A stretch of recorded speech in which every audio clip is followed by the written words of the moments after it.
Pondok Pesantren Suryalaya dirintis oleh Syekh Abdullah bin Nur Muhammad atau yang dikenal dengan panggilan Abah Sepuh. Pada masa perintisannya banyak mengalami hambatan dan rintangan, baik dari pemerintah kolonial Belanda maupun dari masyarakat sekitar. Juga lingkungan alam geografis, yang cukup menyulitkan. Namun alhamdulillah, dengan izin Allah SWT dan juga atas restu dari guru beliau, Syekh Yolha bin Talabuddin Kalisapu Cirebon, semua itu dapat dilalui dengan selamat. Hingga pada tanggal 7 Rajab 1323 atau tanggal 5 September tahun 1905, Syekh Abdullah bin Nur Muhammad dapat mendirikan sebuah pesantren walaupun dengan modal awal sebuah masjid yang terletak di Kampung Godebak, Desa Tanjung Kerta. Pondok pesantren Suryalaya itu sendiri diambil dari istilah Sunda yaitu Surya sama dengan matahari. Laya sama dengan tempat terbit. Jadi Suryalaya secara harfiah mengandung arti tempat matahari terbit. Pada awalnya Syekh Abdullah bin Nur Muhammad sempat bimbang. Akan tetapi guru beliau Syekh Yolha bin Talabuddin memberikan motivasi dan dorongan juga bimbingan khusus kepadanya. Bahkan beliau pernah tinggal beberapa hari sebagai wujud restu dan dukungannya. Pada tahun 1908 atau 3 tahun setelah berdirinya Pondok Pesantren Suryalaya, Abah Sepuh mendapatkan hirqoh legitimasi penguatan sebagai guru mursyid dari Syekh Yolha bin Talabuddin. Seiring perjalanan waktu, Pondok Pesantren Suryalaya semakin berkembang dan mendapat pengakuan serta simpati dari masyarakat. Sarana pendidikan pun semakin bertambah. Begitu pula jumlah pengikut murid yang biasa disebut ikhwan. Dukungan dan pengakuan dari ulama, tokoh masyarakat, dan pimpinan daerah semakin menguat. Hingga keberadaan Pondok Pesantren Suryalaya dengan Tarikah Qadiriyah Naksabandiyahnya mulai diakui dan dibutuhkan. Untuk kelancaran tugas Abah Sepuh dalam penyebaran Tarikah Qadiriyah Naksabandiyah dibantu oleh 9 orang wakil talqin. Dan beliau meninggalkan wasiat untuk dijadikan pegangan dan jalinan kesatuan dan persatuan para murid atau ikhwan, yaitu tanbih. Syekh Abdullah bin Nur Muhammad berpulang ke rahmatullah pada tahun 1956 di usia yang ke-120 tahun.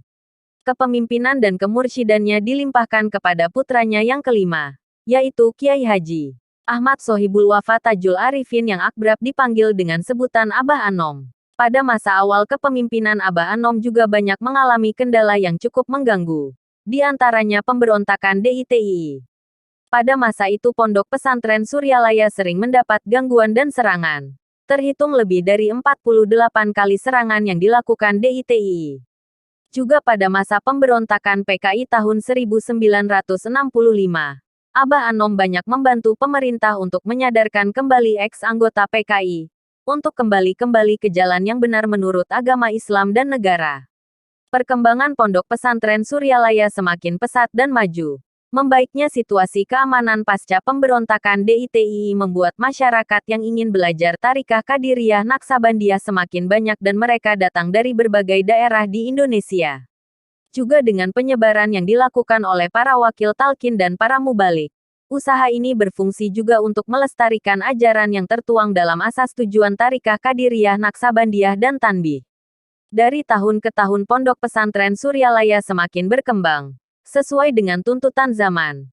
Maka pada tanggal 11 Maret tahun 1961 atas prakarsaha Sewaka Alem mantan Gubernur Jawa Barat tahun 1947 sampai tahun 1952, dan mantan Menteri Pertahanan RI Wakusuma Sumantri Alem tahun 1952 sampai tahun 1953.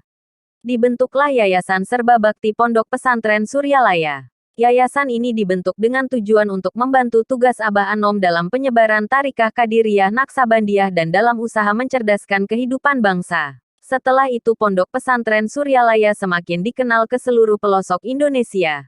Bahkan sampai ke negara Singapura, Malaysia, Brunei Darussalam, dan Thailand, menyusul Australia, negara-negara di Eropa dan Amerika. Dengan demikian ajaran Tarikah Qadiriyah Naksabandiyah pun semakin luas perkembangannya. Untuk itu Abah Anom dibantu oleh para wakil talqin yang tersebar hampir di seluruh Indonesia. Dan juga wakil talqin yang berada di luar negeri seperti yang disebutkan di atas. Pada masa kepemimpinan Abah Anom, Pondok Pesantren Suryalaya berperan aktif dalam kegiatan keagamaan, sosial, pendidikan, pertanian, kesehatan, lingkungan hidup, dan kenegaraan.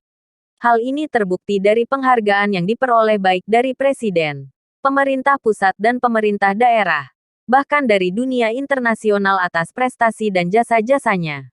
Dengan demikian eksistensi atau keberadaan Pondok Pesantren Suryalaya semakin kuat dan semakin dibutuhkan oleh segenap umat manusia.